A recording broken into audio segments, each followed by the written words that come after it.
PV Reddy sir, మీరు కేటీఆర్ గారిని CM చేసేసారు మొత్తానికి, మీ దివ్య దృష్టి అలా చెప్పింది అన్న విషయం చెప్పారు. మనం దానికి సంబంధించిన వీడియో చూసాం. అయితే చాలా వరకు అంటే నాకు అందిన సమాచారమే కాదు, ఎవరిని కదిలించినా హరీష్ రావు గారి గురించి ఒకే మాట చెప్తారు, ఏంటంటే వ్యక్తిగత అభిమానం, పార్టీలకు అతీతంగా. ఆయన బీఆర్ఎస్లో ఉన్నప్పటికీ వ్యక్తిగతంగా ఆయన్ని అభిమానించే వాళ్ళు ఇతర పార్టీల్లో వాళ్ళు కూడా ఉన్నారు అని. మేము టీడీపీలో ఉన్నాము, మేము బీజేపీలో ఉన్నాము, మేము కాంగ్రెస్లో ఉన్నాము, కానీ మాకు హరీష్ రావు గారు అంటే ఒక వ్యక్తిగతమైన అభిమానం ఉంది అని చెప్పేవాళ్ళ సంఖ్య చాలా వరకు ఉంటుంది. ఎందుకు అంటే ఆయన చేసే పనులు కానివ్వండి, ఆయన్ని అక్కును చేర్చుకునే విధానం కానివ్వండి, మనం చూస్తే ఆయనకు వచ్చే మెజారిటీ కానివ్వండి, ప్రతిసారి మెజారిటీ పెరుగుతూ వచ్చింది కానీ ఎక్కడా తగ్గలేదు.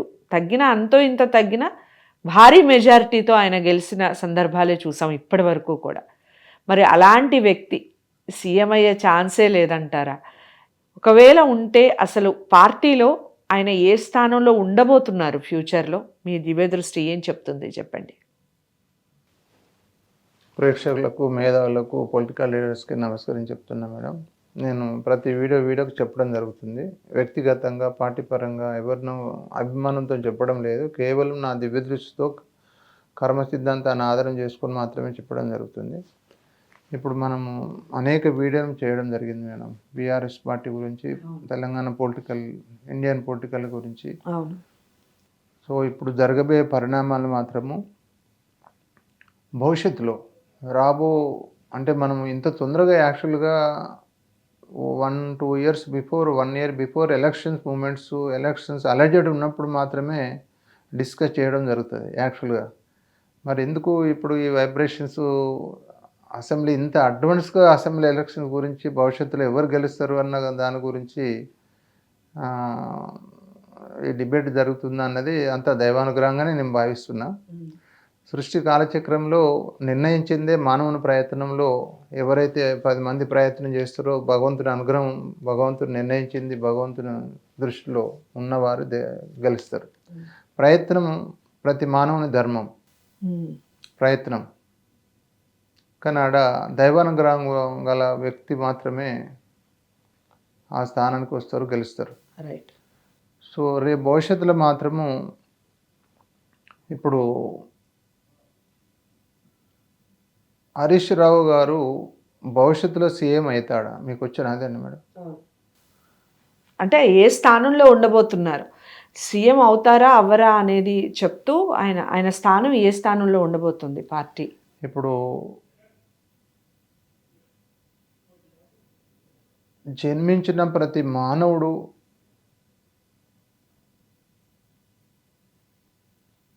మీరు చూడండి, జన్మించిన ప్రతి మానవుని జీవన పోరాటానికి ఆ భగవంతుడు నిర్ణయించిన, ఆ భగవంతుడు సృష్టి కర్మ సిద్ధాంతంలో ఫిక్స్డ్ చేసిన జన్మకు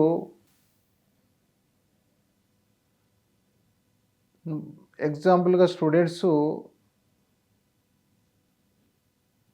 వాళ్ళ అక్షర జ్ఞానము, ఉన్నతమైన విద్య నేర్చుకునేంత వరకు కూడా 1000 మంది ఒకే కాలేజీలో చదువుకుంటారు, ఒకే సబ్జెక్ట్ చదువుకుంటారు.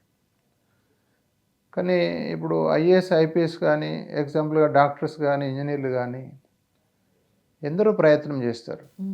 ఆ ప్రయత్నంలో, మానవుని ప్రయత్నానికి ఆ భగవంతుడి అనుగ్రహం ఉన్న వాళ్ళే పక్క ప్రయత్నం ఐఏఎస్ కావాలని అందరూ ప్రయత్నం చేస్తారు. రైట్. పక్కా దైవానుగ్రహం కలిగిన వ్యక్తులు మాత్రమే ఐఏఎస్ అవుతారు, ఐపీఎస్ అవుతారు. అలాగే ఉన్నతమైన విద్య అభ్యసిస్తారు, ఉన్నతమైన స్థానంలో ఉంటారు. నేను ఉదాహరణ ఎందుకు చెప్పడం జరుగుతుందంటే, వృత్తి కూడా మానవుడు ఎగ్జాంపుల్గా ఎందరో మంది ఇంజనీర్లు, ఎందరో మంది డాక్టర్లు, ఎందరో మంది సామాన్య మానవులు. మనం పొలిటికల్గా చరిత్ర చూసుకుంటే ఏ అక్షర జ్ఞానం లేని కూడా ఇండియన్ ప్రైమ్ మినిస్టర్ అయినరు. ఏ అక్షర జ్ఞానం లేని వ్యక్తులు కూడా సీఎంలు, పిఎంలు అయినరు. కర్మ సిద్ధాంతం ప్రకారంగా ఐఏఎస్, ఐపీఎస్ చదివిన వాళ్ళు అక్షర జ్ఞానం లేని వ్యక్తికి సెల్యూట్ చేశారు. ఇది సంపూర్ణ దైవానుగ్రహంతో సృష్టి కాలచక్రంలో ఆ భగవంతుడు నిర్ణయించిన కర్మలకు లోబడి మానవుడు జన్మిస్తాడు. భగవంతుడు నిర్మించిన కర్మలకు లోబడి మన జన్మ కర్మలకు లోబడి వృత్తులు నిర్ణయించబడుతుంది సృష్టి కాలచక్రంలో. జన్మ జన్మ ప్రతి మానవుని వృత్తి రైట్. వృత్తి కూడా భగవంతుడు నిర్ణయించింది. నేను ఇది ఎందుకు ఎగ్జాంపుల్ చెప్తున్నా అంటే ఇప్పుడు మీరు మెయిన్ హరీష్ రావు గారి గురించి మాట్లాడారు. ఈ వృత్తి జన్మ కర్మల్లో భగవంతుడు నిర్ణయించిన వృత్తికి సంపూర్ణంగా తూచా తప్పకుండా 100% మార్కులు వేసే వ్యక్తి తెలంగాణ చరిత్రలో హరీష్ రావు గారు ఒక్కడే. ఓకే. భగవంతుడు ఏదైనా స్థానానికి దైవానుగ్రహము భగవంతుడు ఏం చేస్తాడంటే స్థానాన్ని కల్పిస్తాడు. అదొక అగ్ని పరీక్షగా. కర్మ సిద్ధాంతం ప్రకారంగా దైవానుగ్రహంతో స్థానం వస్తుంది.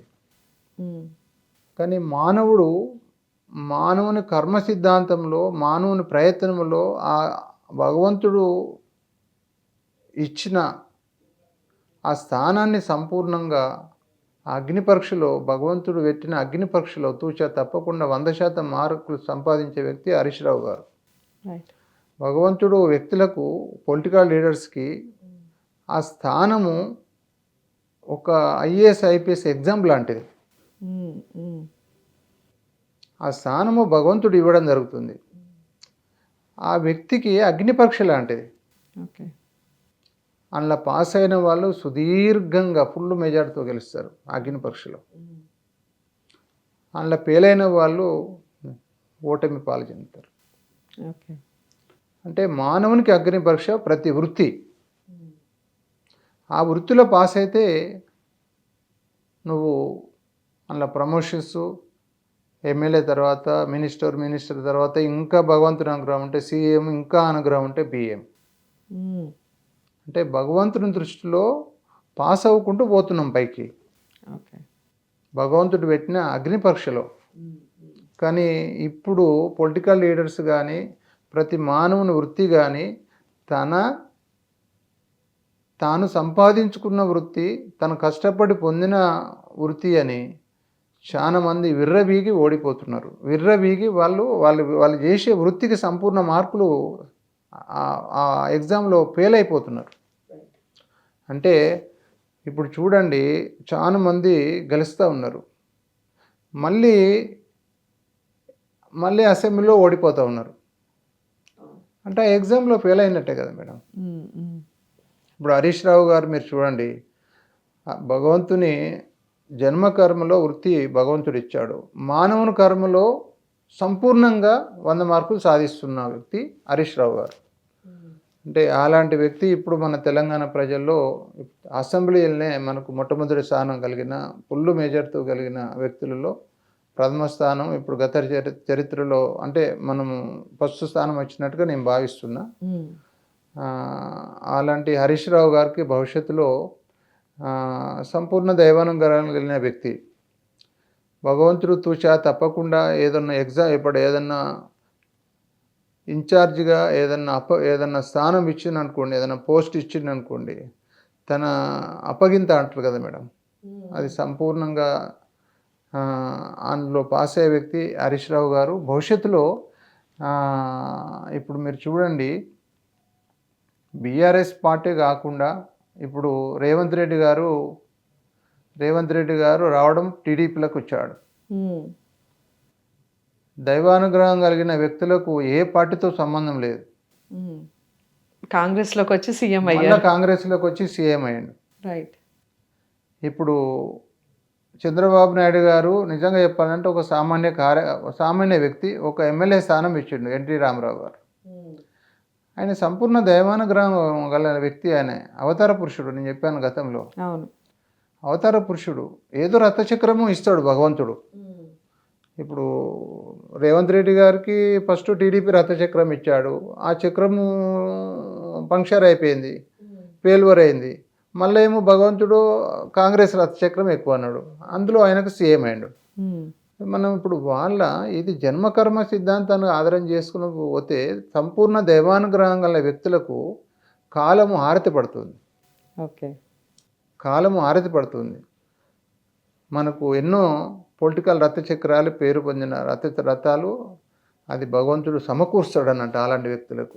ఓకే. అయితే భవిష్యత్తులో మీరు ఆయన యోగం కనుక సంపూర్ణ యోగం ఉంటే బీఆర్ఎస్ పార్టీలో సీఎం కావచ్చు, లేకుంటే పరిణామాలు ఏదైనా పరిస్థితులు ఎదురైతే భవిష్యత్తులో విపత్తులు ఏమన్నా వస్తే ఇతర పార్టీలకు కూడా ఏదైనా సీఎం కూడా కావచ్చు. నేను అంటే వ్యక్తుల కర్మ సిద్ధాంతాన్ని ఆధారం చేసుకొని నా దివ్యదృష్టితో మాత్రమే నేను చెప్పడం జరుగుతుంది. ఆయన జన్మకర్మ సిద్ధాంతంలో భగవంతుడు రూపొందించిన అగ్ని పరీక్షలో తప్పకుండా 100% మార్కులు పొందిన పొలిటికల్ లీడర్ హరీష్ రావు గారు. ఆయన మంచి భవిష్యత్తు ఉంటుందని మీ ద్వారా నేను ప్రజలకు చెప్తున్నాను. రైట్.